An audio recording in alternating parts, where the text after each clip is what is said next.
Good morning students, I am Dr. Apurva. Today we will be talking about diseases of GIT.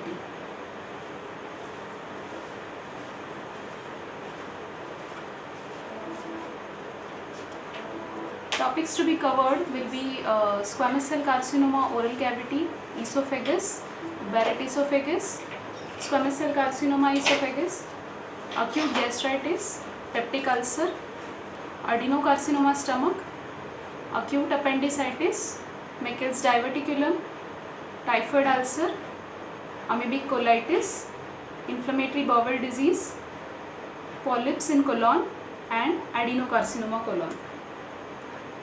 Squamous cell carcinoma of oral cavity includes at least 95% of cancers in head and neck area, and these malignancies themselves are typically preceded by the presence of pre-malignant lesions that can be either leukoplegia or erythroplakia. Etiological factors being smoking, alcohol, family history of squamous cell carcinoma in head and neck region, and actinic radiation. Common sites are ventral surface of the tongue, floor of the mouth, lower lip, soft palate, and gingiva.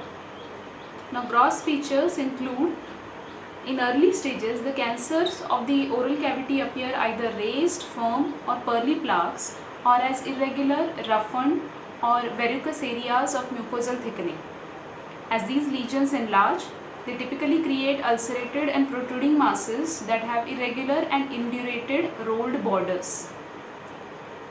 We do not have a gross picture, but we have a gross specimen of squamous cell carcinoma in the department.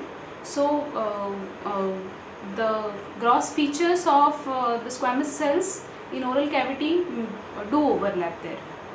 Now microscopic features include first there will be dysplasia, which will be full thickness dysplasia as depicted in the picture, and then it is called as carcinoma in situ, which may or may not develop into invasive carcinoma. We call invasive carcinoma when there is invasion in the connective tissue stroma, which is depicted here. Now this is the malignant cells. These are malignant cells which are invading into the connective tissue stroma, and this is a keratin pearl, which demonstrate that this is a well differentiated squamous cell carcinoma. The squamous cell carcinomas may range from well differentiated keratinizing neoplasms to anaplastic. Individual tumor cells here are large, pleomorphic, with hyperchromatic nuclei and irregular nuclear membrane, and prominent nucleoli, and high NC ratio. Keratin pearls are seen in well differentiated carcinoma as seen here. As a group, these tumors tend to infiltrate locally before they metastasize to other sites. Barrett esophagus. This is characterized by intestinal metaplasia within the esophageal squamous mucosa.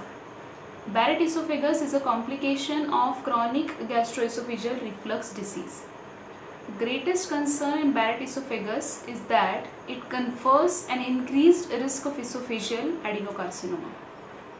Gross features include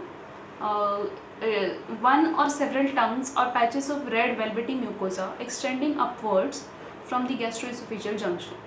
This metaplastic mucosa alternates between residual smooth pale squamous, which is esophageal mucosa, and interfaces with the light brown columnar gastric mucosa distally. Now, as it is depicted in this picture, this is the stomach mucosa and this is esophageal mucosa, which is pale and light in color, and because of gastric reflux, gastric acid reflux, there is development of red velvety tongues in between containing the normal mucosa of the esophagus, which appears pale. This is the Barrett mucosa. Microscopically, there is gastric type of mucosa above the gastroesophageal junction. Now note the columnar epithelium to the left here, and this is the stratified squamous epithelium, which is of the esophagus, normal esophagus. Now this is the typical Barrett mucosa because there is intestinal metaplasia, which is demonstrated by the presence of goblet cells. These are the goblet cells. Mucosa above the gastroesophageal junction show intestinal metaplasia, which contains goblet cells, which have distinct mucous vacuoles that stain pale blue by H&E stain, as here seen, pale areas by H&E stain, and impart the shape of a wine goblet to remaining cytoplasm. If you see closely, they look like wine goblets, so therefore they are called as goblet cells. And this is the squamous mucosa of the esophagus. Now, squamous cell carcinoma esophagus. Risk factors include alcohol, tobacco, poverty, which includes hyperacidity due to consumption of hot liquids. Now, achalasia, then telosis, Plummer-Vinson syndrome, and most common site is middle 1/3 and lower third. On gross, most likely you will see a polypoid exophytic growth which will protrude into the lumen and may or may not obstruct the lumen. So clinically these tumors present late in the advanced stages. There will be the clinical features will be dysphagia, dyspepsia, odynophagia, and dysphagia to solids more than liquids. That is why they will present late, because the patient will accommodate themselves to the liquid diet when there is dysphagia to solid diet. Therefore they present in advanced stage and the diagnosis is almost always late. Therefore the prognosis of esophageal carcinoma is more often than not poor. Polypoid exophytic growth which protrudes into the lumen. On microscopy you will see mostly well to moderately differentiated squamous cell carcinomas. Now, peptic ulcer disease. It is chronic mucosal ulceration affecting the duodenum or stomach. Nearly 90% are caused by H. pylori infection. Many factors have been implicated in the development of peptic ulcer disease. Peptic ulcer results from imbalances between mucosal defense mechanism and damaging factors. Now, it is a chronic recurring lesion which with significant morbidity and mortality. That is why we are discussing it. Now, peptic ulcer may occur anywhere in GI tract exposed to acidic gastric juices. Ulcer develops due to increased hyperacidity in the GI tract, mainly in stomach and duodenum, but it can occur anywhere in GI tract, including esophagus, Meckel's diverticulum, or ilium in cases of gastroileal anastomosis, and sometimes in rectum and cecum also. Common sites are gastric antrum, which has the lesser curvature of the stomach, and in duodenum, first part of the duodenum, and most commonly anterior wall.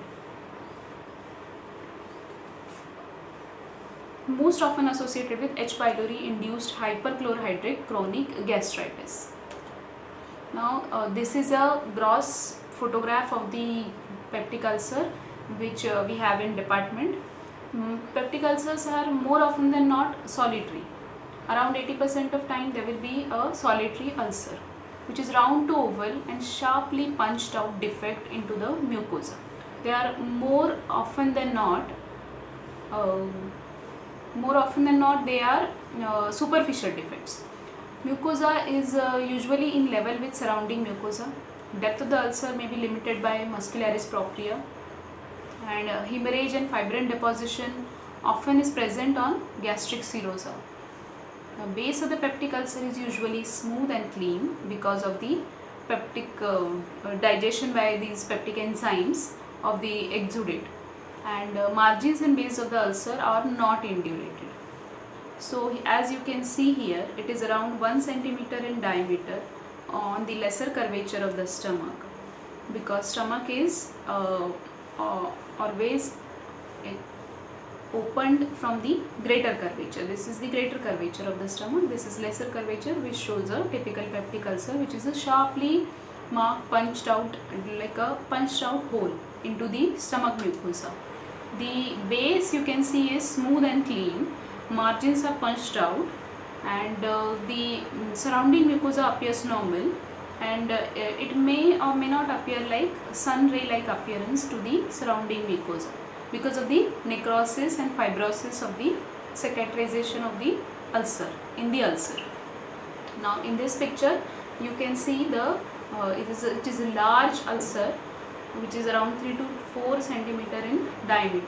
Normally gastric ulcers, peptic ulcers, or benign ulcers, to be frank, do not exceed the diameter of 2 centimeter, and they do not show the heaped up margins as opposed to the malignant ulcers. Gastric ulcer, due to which there was resection. Now this ulcer is much deeper with more irregular margins, and complications of gastric ulcers include pain, bleeding, perforation and obstruction.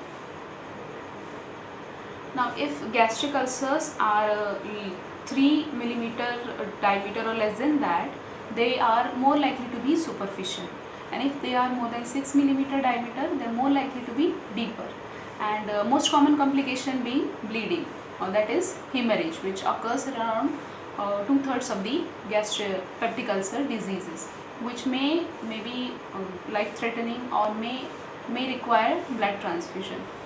Perforation and obstruction are the medical emergencies caused because of the peptic ulcer disease. On microscopy, here you can see 4 microscopic zones. There is a necrotizing zone which forms the floor of the ulcer, the superficial exudative zone which lies underneath necrosis, granulation tissue zone which is seen merging into necrotic zone, and zone of cicatrization is seen outside to the layer of the granulation tissue. Now this is the granulation tissue. Cicatrization zone or zone of fibrosis is not seen here. This is fibrinoid necrosis, which shows fibrin deposition and fibrinous exudate basically, and cellular debris will be seen on the floor of the ulcer. Microscopically, sharply demarcated ulcer is seen. Here normal gastric mucosa is seen on the left side, and on the right side you can see a sudden drop and sudden sharply demarcated ulcer, which is deep ulcer whose base contains inflamed and necrotic debris. An arterial branch at this ulcer base is eroded and seen bleeding. Most commonly you can see thickening of the blood vessels at the base or the margins of the ulcer, which they are prone to bleeding. Helicobacter pylori, as they are implicated in 90% of the times in peptic ulcer, and these are small curved spiral rod shaped bacteria. They are found at the surface of the epithelial mucus of most of the patients with active gastritis.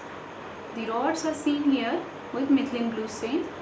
The Vardin silver stain can be also used. Now gastric adenocarcinoma. More than 90% of all gastric cancers. Morphologically it has 2 types, intestinal type and diffuse type. Intestinal types will produce bulky masses, and diffuse type will cause thickening of the wall. Now gross examination of intestinal type, which forms an ulcerated tumor or exophytic mass. Now in this picture, tumor is seen at the lesser curvature, which is larger than 2 centimeter in diameter. It is around 4-5 centimeter in diameter.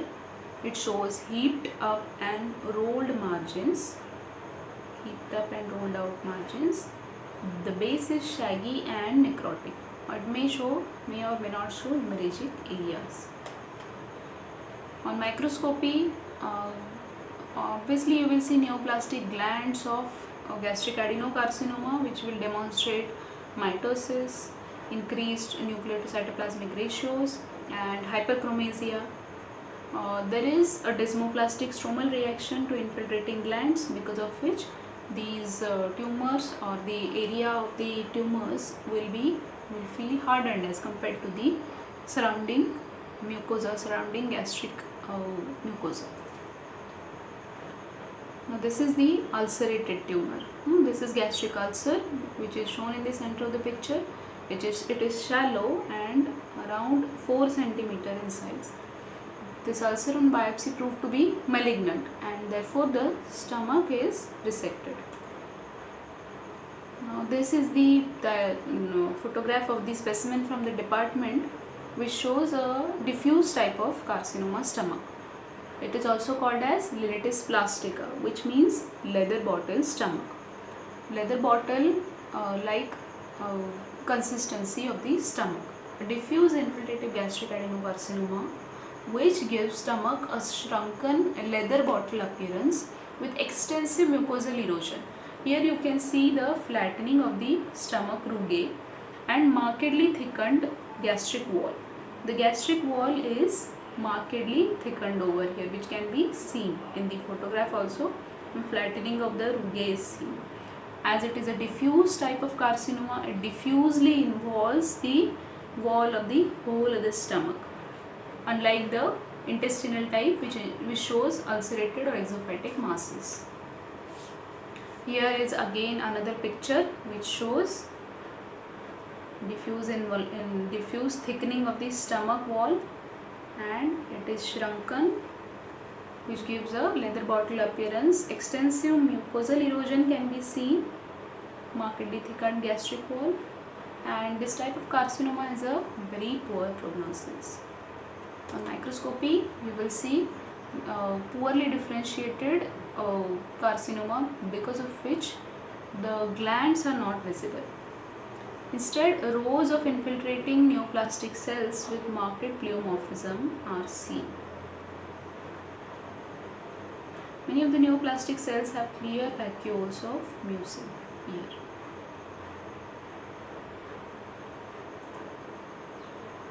This is another picture which shows signet ring cell pattern of adenocarcinoma, in which the cells are filled with mucin vacuoles that push the nucleus to one side, which will expand the cytoplasm and will give a ring-like appearance to the cells, as shown in this arrow.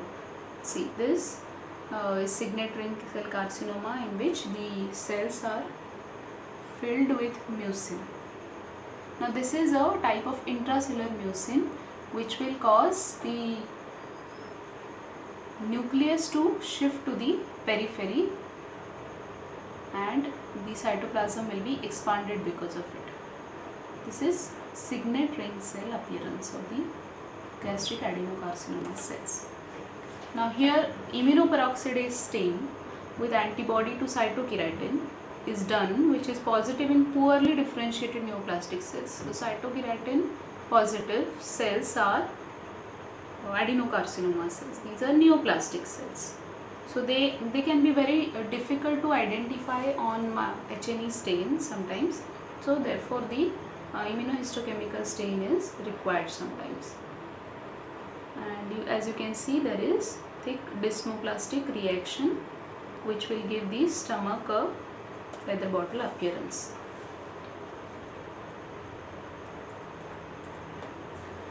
Now we will move on to the small intestine. First we will discuss about typhoid ulcer. Typhoid fever is also referred to as enteric fever, which is caused by Salmonella typhi or Salmonella paratyphi.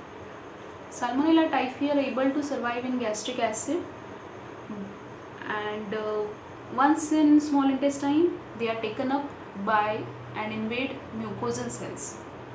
Organisms that are then engulfed by mononuclear cells in the underlying Peyer's patches, which is a lymphoid tissue, and Salmonella typhi can then disseminate via lymphatic and blood vessels.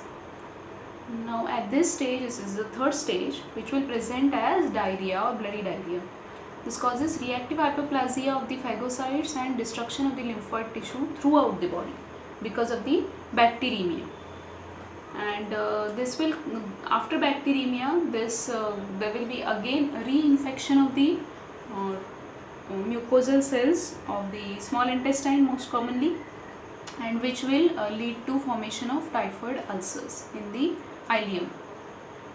Now this is the picture of the specimen present in our department. In this, there is destruction of Pierce patches and thinned out intestinal wall. Here you can see intestinal, this is a small specimen of small intestine which shows thinned out intestinal wall. Mucosal shedding will create the oval ulcers. The ulcers are elongated and oval, and they are direct positions vertical because of the presence of Pierce patches. They are oriented along the long axis of the ilium. Now draining mesenteric lymph nodes are also enlarged, which can be seen here. Now this is the both these are mucosal surfaces which show elongated oval shaped ulcers oriented along the long axis of the ileum. You can say the approximate size of the ulcers is around 3 to 4 centimeters, and because of the thinned out mucosa, they are easily perforated. So perforation is the dreaded complication of typhoid ulcers. On microscopy, you can see neutrophils, macrophages containing bacteria, RBCs, nuclear debris accumulate within the superficial lamina propria. Characteristically, lymphocyte follicles are destroyed in the lamina propria, which are Pierce patches. This is the normal intestinal mucosa, and this is the ulcer which is caused because of the typhoid. Now amoebic colitis. It is a protozoan that causes amoebiasis and spreads by fecal-oral transmission, which the organism implicated here is Entamoeba histolytica. Entamoeba histolytica cysts, which have a chitin wall and 4 nuclei, are resistant to gastric acid. This is the characteristic that allows them to pass through the stomach without harm. A cyst will then colonize the epithelial surface of the colon, and they will release trophozoites, amoeboid forms that will reproduce under anaerobic conditions. Now common sites are cecum in ascending colon, although the sigmoid colon, rectum and appendix can also be involved. Grossly, you can see a flask-shaped ulcer with a narrow neck and broad base. The base is generally made by muscularis propria, that means this is a superficial ulcer. The amoebae attached to the colonic epithelium induce apoptosis, invade crypts and burrow laterally into the lamina propria, because of which you will get a flask-shaped ulcer. Now this recruits neutrophils, which causes which will cause tissue damage and creates a flask-shaped ulcer that contains necrotic debris. Inflammatory cells and amoeba are seen in the internal surface of the colon. Here you can see amoeba. This is as you can appreciate, this is a flask-shaped ulcer with a narrow neck and a broad base.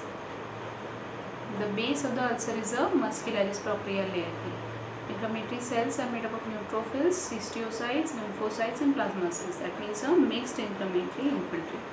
Now here amoebae can be seen. They are similar to macrophages in size and general appearance, but they have smaller nuclei. As you can see, these small nuclei in the amoeba, and they are stained positive by pasting. That means they will show magenta color when stained with pasting. Diverticulum. A true diverticulum is a blind outpouching of the alimentary tract that communicates with the lumen and includes all 3 layers of the bowel wall. Most common true diverticulum is Meckel's diverticulum, which occurs in ileum. This will follow rule of 2s generally. It will present around 2 years of age. They will be more common, twice as common in males. Will be around 2 feet away from the ileocecal junction, generally around 2 centimeters in size, 2 centimeters to 2 inches in size. These are the rule of 2s, and common presentation, as I told, is 2 years of age. Now we move on to inflammatory bowel disease. It is a chronic condition which is resulting from inappropriate mucosal immune activation. The two disorders that comprise inflammatory bowel disease are Crohn's disease and ulcerative colitis. Unfortunately, not all cases of inflammatory bowel disease can be classified completely in all patients. Common extraintestinal manifestations of ulcerative colitis will overlap with those of Crohn's disease and include migratory polyarthritis, sacroiliitis, ankylosing spondylitis, uveitis, skin lesions, paracholangitis, and some of the ulcerative colitis patients will present with they have coexisting primary sclerosing cholangitis. In Crohn's disease, also all these features are also included, plus there will be clubbing of the fingers can also be seen. This is the gross picture of ulcerative colitis, in which the most intense inflammation generally begins at the rectum. Now here you can see the lower right of the sigmoid colon. This is the sigmoid colon. This is ascending colon, this is transverse, this is ascending, and sigmoid colon, where you can see the most intense inflammation, and here the terminal ileum, which is spread. So the inflammation generally begins from the sigmoid colon and rectum and will ascend towards the descending, transverse, and then ascending colon.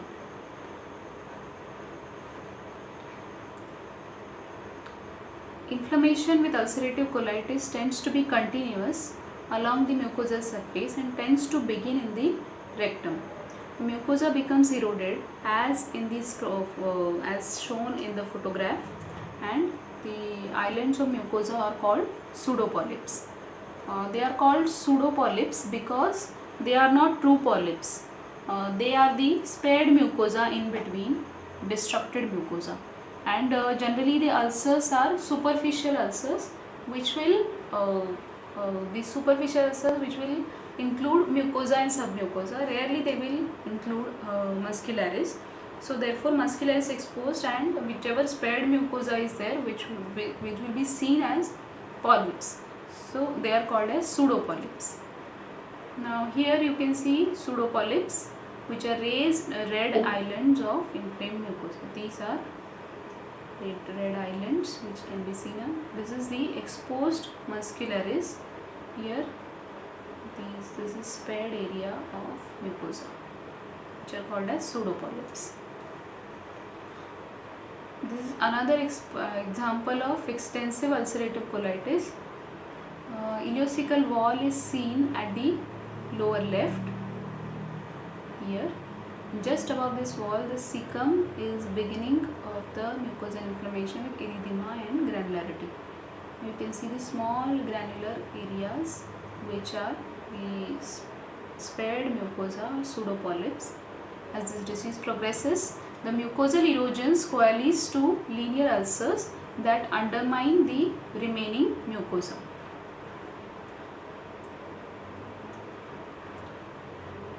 Here again pseudopolyps are seen, which is severe case of ulcerative colitis. Remaining mucosa has been ulcerated and is hyperemic. Now sometimes this mucosa will grow and coalesce with these nearby another pseudopolyp, which will form a mucosal bridge. These are called as mucosal bridges. Now microscopy includes inflammatory infiltrates, crypt abscesses, architectural crypt distortion, and epithelial metaplasia. However, inflammatory process is diffuse and generally limited to mucosa and superficial mucosa. you can see only moderate lymphoid infiltrate as opposed to Crohn's disease, which shows marked lymphoid infiltrate. In severe cases, extensive mucosal destruction may be accompanied by ulcers that extend more deeply into submucosa, but in muscularis propria is rarely involved. So the ulcers in ulcerative colitis are characteristically broad based as opposed to the knife ulcers seen in Crohn's disease. This is normal surrounding mucosa in which there is a ulcer. At higher magnification, the intense inflammation of the mucosa is seen. Colonic mucosal epithelium demonstrates loss of goblet cells. An exudate is present over the surface. Both acute and chronic inflammatory cells are present. The colonic mucosa of active ulcerative colitis shows crypt abscesses, in which a neutrophilic exudate is found in glandular lumens. Here you can see neutrophilic exudate in the lumen. The submucosa shows intense inflammation. The glands demonstrate loss of goblet cells and hyperchromatic nuclei with inflammatory urticaria. Now, crypt abscesses are histologically more typical with ulcerative colitis as compared to Crohn's disease, and moderate lymphoid reaction unlike Crohn's disease. Now, complication, the stricture formation is rare because fibrosis and serositis is not seen as seen in Crohn's disease, but the complication of toxic megacolon can be seen in ulcerative colitis. There is increased risk for colorectal adenocarcinoma in ulcerative colitis patients. Crohn's disease. It may occur in any area of GIT, but most common sites involved are terminal ileum, ileocecal valve and cecum. Limited to small intestine in about 40% of cases, both small intestine and colon in about 30% of patients, and remainders have only colonic involvement. Multiple separate sharply delineated areas of disease, which are called as skip lesions, are a feature of Crohn's disease. Now, aphthous ulcer. Aphthous ulcer form the most first occurring lesions seen in the Crohn's disease. Then these aphthous ulcer will erode the mucosa and submucosa and propria also, and these aphthous ulcer may progress into cobblestone appearance, which will give they may progress linearly along the long axis of the small intestine, and the spared mucosa or regenerated mucosa can be seen in between. So the diseased mucosa is seen in the depth of the ulcer, and whichever is seen raised parts are the normal or regenerative mucosa. So this will give a irregular cobblestone like appearance to the intestine. Fissures. Fissures are the deep ulcers, which are also called as knife ulcers, which will extend deep into the mucosa, submucosa as well as muscularis propria sometimes. Now, when these ulcers extend deep into the muscularis propria and extend to the serosa also, they may cause perforations, and serositis and fibrosis, and therefore stricture formation is common in Crohn's disease. Creeping fat is the mesenteric fat which will cover the serosal surfaces more because of the serositis. This is also called as creeping fat. And skip lesions, as I have told, because there are multiple separate and sharply delineated areas of disease. Now in this picture, portion of terminal ileum which demonstrate gross findings consistent with Crohn's disease. Any middle portion of the bowel seen here has thickened wall and mucosa has lost the regular fold. As you can see, this is the normal mucosa, this is the normal mucosa which shows the regular mucosal folds, but in this area there is abnormality or the normal mucosal folds cannot be seen. Serosal surface will demonstrate reddish indurated adipose tissue that creeps over the surface, which is because of the serositis. Serosal inflammation leads to the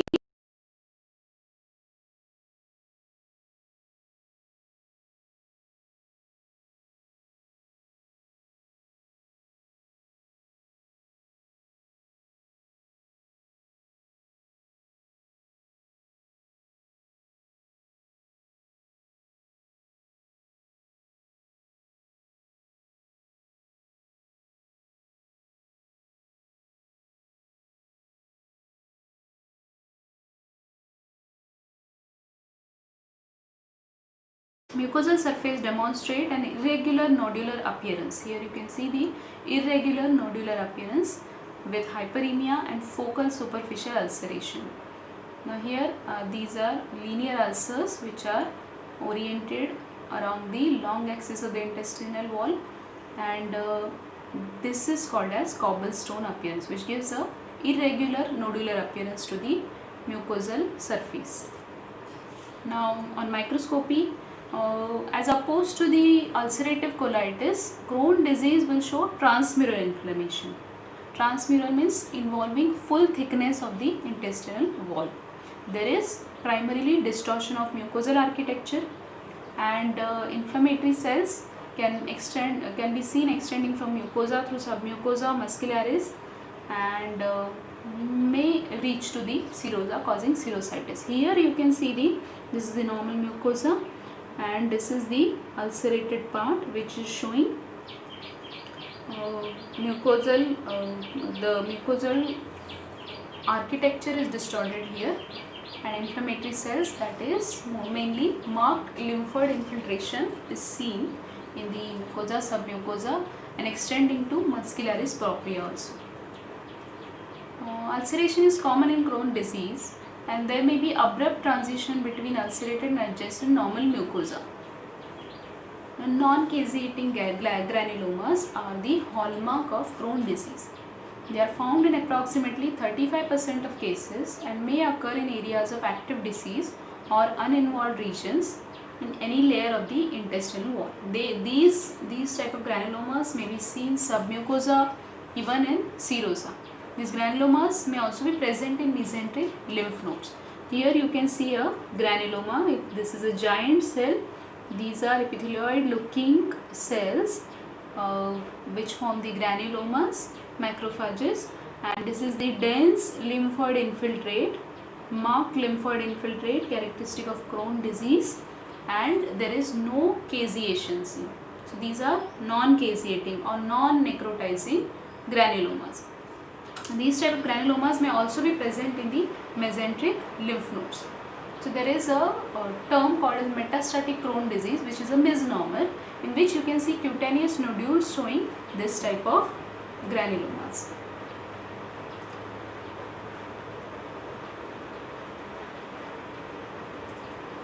Now polyps. Polyps are fist-like projections occurring in the mucosa of gastrointestinal tract. They are hyperplastic polyps, inflammatory polyps, hamartomatous polyps, which include juvenile polyps, apophyseous polyps, and neoplastic polyps. A small adenomatous polyp can be seen here, which is called as tubular adenoma. This lesion is called as tubular adenoma because of the rounded nature of the neoplastic. It is discrete. Such lesions are common in adults. Small ones are virtually always benign. The larger than 2 cm carry much greater risk for development of a carcinoma. This is the small adenomatous, or this is tubular adenoma, in which you can see the tubular glands. That is why it is called as tubular adenoma. A small stalk is seen microscopically to have more crowded and disorganized glands than the normal underlying colonic mucosa. See, this is the normal underlying colonic mucosa, and here you can see disorganized glands. This adenomatous polyp has hemorrhagic surface and a long narrow stalk. Because of the hemorrhagic surface, it showed stool occult blood, it showed a positive occult blood test, and the size is above 2 centimeter. That here it is around 4.5 centimeters. So this makes a possibility of malignancy more likely, and but this polyp proved to be benign. Now these are multiple adenomatous polyps in cecum. A small portion of terminal ileum appears at the right. This is example of polyposis with numerous small polyps covering the colonic mucosa. These are practically innumerable polyps. In this particular case, there were osteomas of the skull, periampullary adenocarcinoma, epidermal inclusion cyst. Thus, this is a case of Gardner syndrome. As with familial adenomatous polyposis, the inheritance pattern is autosomal dominant. Familial adenomatous polyposis is a autosomal dominant disease which shows at least more than 100 small polyps in the colon, which has almost 100% of the risk for the colonic adenocarcinoma colon in their life. This familial adenomatous polyposis patients will present during their teenage, and unless these colon is removed, they will progress to the adenocarcinoma.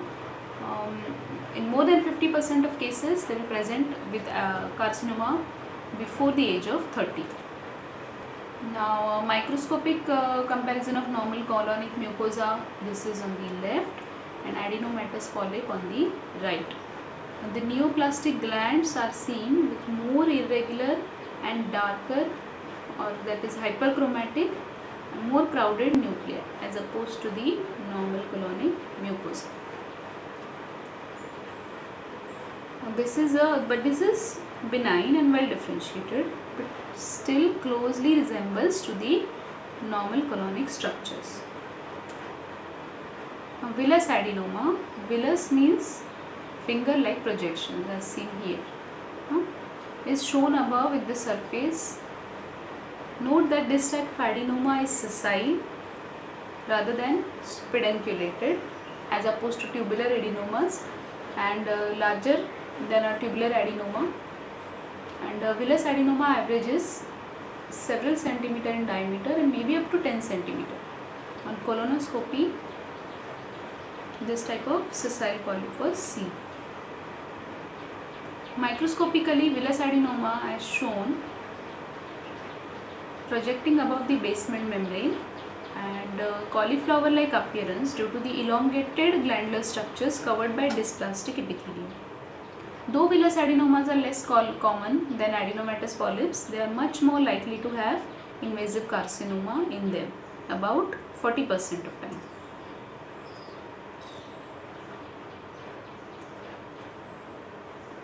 Adenocarcinoma colon. This is the most common malignancy of GI tract, which is the major cause of morbidity and mortality worldwide. Will show polypoid exophytic masses, and descending colon will show napkin ring masses. Both forms grow into the bowel wall over time and may be palpable as foam masses because of the desmoplastic reaction to the adenocarcinoma seen in the stroma. This is the picture of the specimen from the department, and this an encircling adenocarcinoma of descending colon is seen here. There is heaped up margin of the tumor at each side with central area of ulceration, and normal mucosa appears above. This is the normal mucosa. This is the adenocarcinoma, which shows heaped up margins of the tumor. If you can palpate the tumor, it will be firm in consistency because of the desmoplastic reaction invoked by the neoplastic glands, and central area of ulceration is seen. Now here encircling adenocarcinoma of the rectosigmoid region is seen. Here heaped up margins of the tumor at each side with the central area of ulceration can be seen. Normal mucosa appears on the right. Tumor encircles colon and infiltrates into the wall. Staging is based upon the degree of invasion into and through the wall. The encircling masses of form adenocarcinoma in this colon is typical for the adenocarcinoma arising in the descending colon. A change in stool or bowel habits can be created by the mass effect, that is altered bowel habits. By colonoscopy, a fungating ulcerating mass can be seen. See, this adenocarcinoma was arised in villus adenoma. The surface of the neoplasm is polypoid and reddish pink. Hemorrhage at the surface of the tumor can be seen, and this neoplasm was located in sigmoid colon, just out of the reach of digital examination, but can be easily visualized on sigmoidoscopy. On microscopy, most tumors are composed of tall columnar cells that resemble dysplastic epithelium found in adenomas. See, tall columnar cells which will resemble dysplastic appearance in the adenomas, as we have seen earlier. See.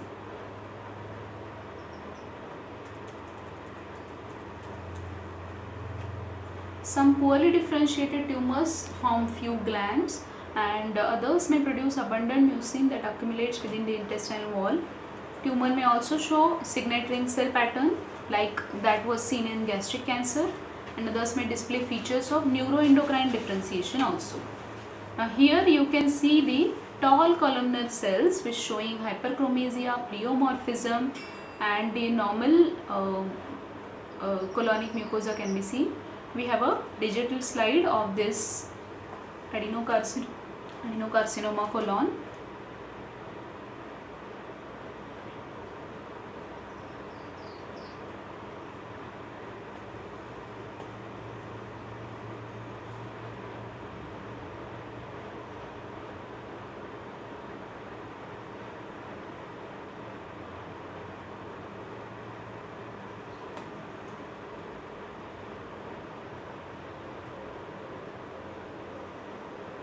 See, in this slide, at scanner view, you can see the neoplastic glands. These show tall columnar cells. This is the normal colonic mucosa, which show predominantly goblet cells. These are the neoplastic glands which show marked hyperchromasia, irregular shapes, pleomorphism, tall columnar cells which show hyperchromatic nuclei. See this distortion of the architecture of the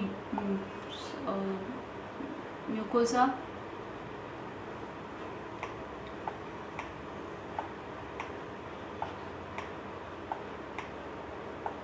These glands can be seen invading into submucosa as well as muscularis also here. This is the normal mucosa.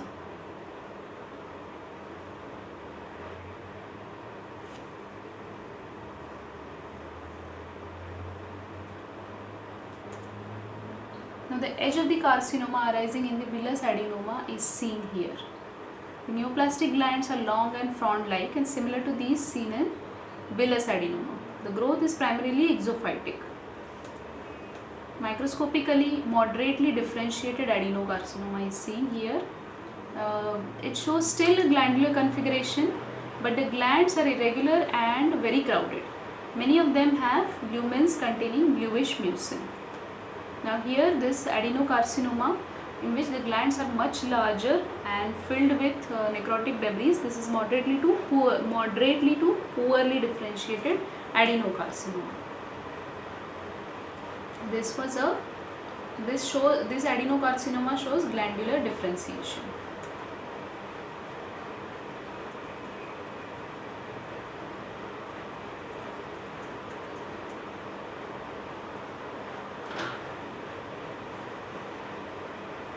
So this was the diseases of alimentary system.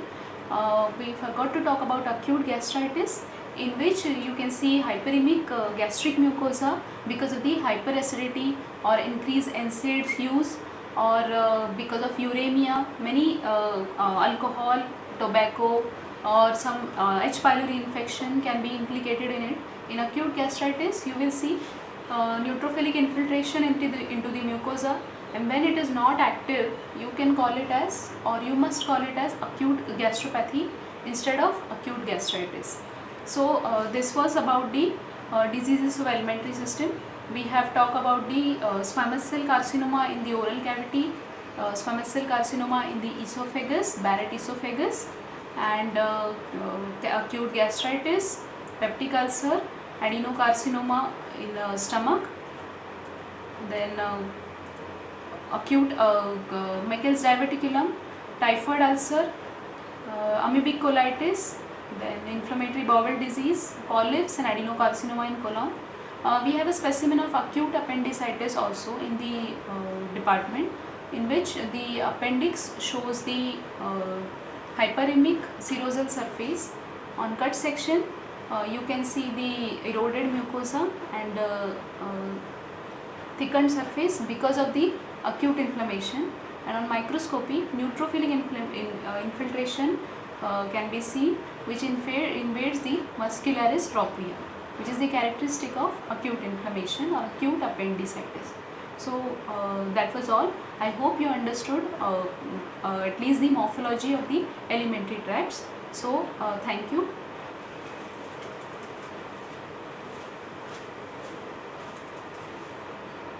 Chalo.